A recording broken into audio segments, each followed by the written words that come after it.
Carl here from Games, Brains and Head-Banging Life, gbhblofficial for short. Album review, taking a look at Final Light, the one-time only project featuring Perturbator and Cult of Luna's Johannes Persson, releasing their self-titled album on June 24th, 2022 via Red Creek.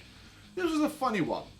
So when this first kind of came my way with the early singles, I took a look at it and went, alright, I like Perturbator, I can enjoy some of the music, even though a lot of it isn't for me. I do like synthwave, I do like dark synth and stuff like that, but it's not something I regularly go out of my way to listen to, and I certainly couldn't say any artists or bands that are solely focused on that are up there as my favourites. Cult of Luna, however, are geniuses in my eyes, and the kings, dare I say, of that post-metal sound. I've loved them.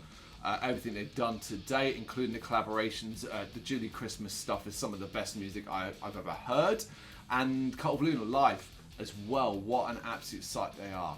But when I saw them kind of being put together, I kind of thought, oh, is this going to be too experimental for me? Am I going to lose what I love about Cult of Luna, or am I going to lose what I like about Perturbator?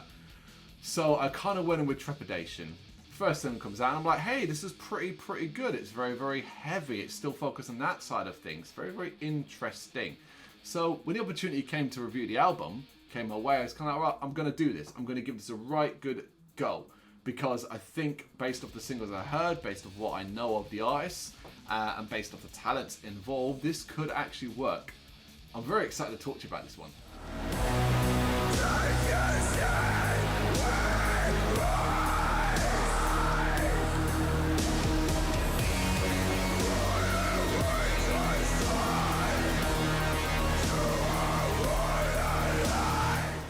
And part of that comes from the fact that it is a match made in potential heaven or a match made in potential hell. This could go either way. The synthwave legend that is Perturbator with the post-metal juggernaut that is Cult of Luna. Every time I say it, I smile because it's like, really?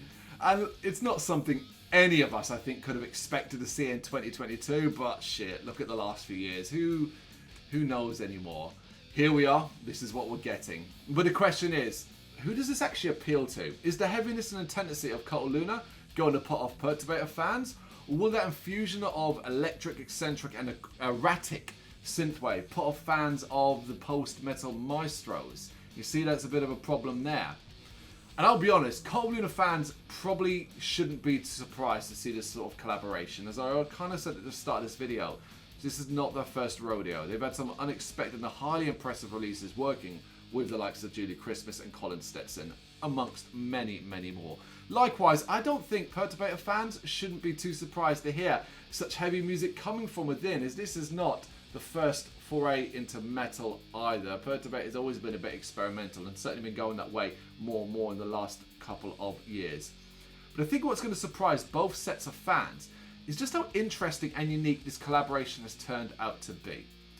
Kicking off with Nothing Will Bear Your Name, Final Light immediately provide an ominous and cinematic soundscape that begins to chip away at the senses.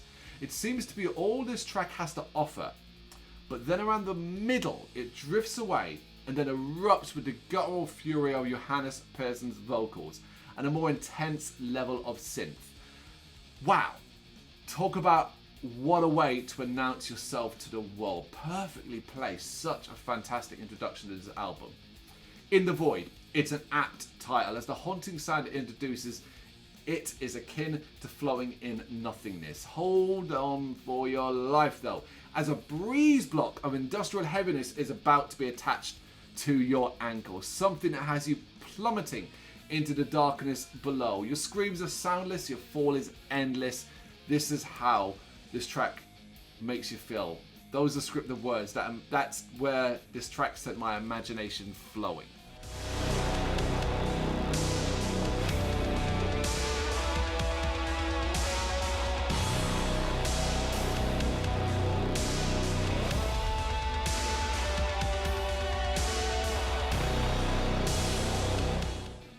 With it came With the Water, and the title track Final Light continue to prove just how fruitful this collaboration has been. The former is a mix of sci-fi sound effects reverberating gloominess and harsh thumps, whereas the latter is a thing of industrial metal beauty, The vocals of Johannes Pearson hitting guttural lows and perturbators, enigmatic sounds creating a sonic lashing that few will recover from.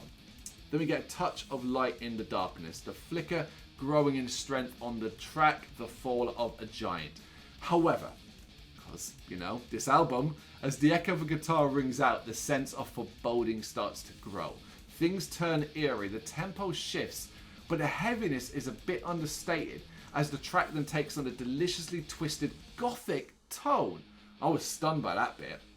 As things develop further, it all gets louder and more intense, resulting in a penultimate track that I think can rightfully be called epic. It's an overused word, but man does it apply here. One of the more unique and infinitely fascinating tracks on the album. Now, being only 6 tracks long, you've got to keep this in mind. I think some people might think they're going to be feeling short-changed. But rest assured, that is not actually the case, I think. This is an album that might only be 6 tracks long, but it is filled with all manner of twists and turns. Tracks that start one way, then transform into an entirely different beast. And the case in point in that is the finale of Ruin to Decay, where the last vestiges of light are snuffed out completely in methodical and measured fashion. The combined brilliance of Perturbator and Cult of Luna's Johannes Pearson making the darkness feel so damn welcoming. You know what you gotta do? Do what I did. Join them. Yeah, I love this album. This was a great album. I had a great time with this from beginning to end. So unique. One of those that I've had to keep listening to over and over again and still find I'm picking up things that I missed the first time around. I'm like, oh my God, look at that little bridge there. Look at that little section there. Oh, he did this there and I didn't even notice that the first time around. And all this has enhanced my enjoyment of it because while I don't think you need a notepad and a pen to kind of pay that much attention to it, it's that extra detail, it's the stuff that gives it longevity. It's not that it's catchy, it's not that it's infectious, it's not that it can be played on the radio or any bollocks like that because it's too dark, it's too heavy, it's too intense for that. It's simply that it will captivate the right people who listen to it. And I think both sets of fans can come together here and enjoy this in their own way. If you were to put me in the spot and say which set of fans is going to enjoy it more, I'm probably going to say Cult of Luna. Purely because the heaviness is quite a dominant feature. While there's so many unique synthwave stuff coming from Perturbator, Cult of Luna dominate. Cult of Luna, Johannes, and that sound. It's just how they combine those talents and push the tracks out. And the fact that a lot of the time you're probably thinking there's a lot more instruments than there actually are because of just how fucking heavy it can be. It's an incredible debut, and it's being billed as a one-time only project. That is a major part of it. So it seems like this is a one and done. But I wouldn't necessarily say count that out. Never say never with these things. I'd certainly love to see this develop into something more because the talent's there and the production and what they've got out of this certainly has been worth it. It's been worth it for, hopefully for them, but it's been worth it for me. Hopefully it's going to be worth it for you. There really isn't much time to wait for this. It's June 24th by Red Creek. You know what to do. Check it out. Come back. Let me know what you think in the comments. Thank you very much for watching. You can check us out on gbhbl.com as well as on Facebook, Instagram, Twitter and Tumblr.